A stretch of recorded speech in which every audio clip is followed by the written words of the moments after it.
So you talking about heavy cover, no drag, 6 foot, 220 pounds. About 10 years ago. No, you're looking about 6 foot, 250 pounds, a straight bass fisherman putting fish in the boat.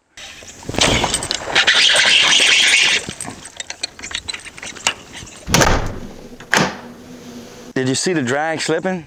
Yanking that fish out the cover? No, you didn't. Because it don't happen with the Deadbolt. That's why we built it. That's what you're getting. We put together the best heavy cover reel that we can come up with.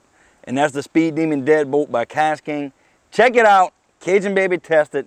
Cajun Baby approved.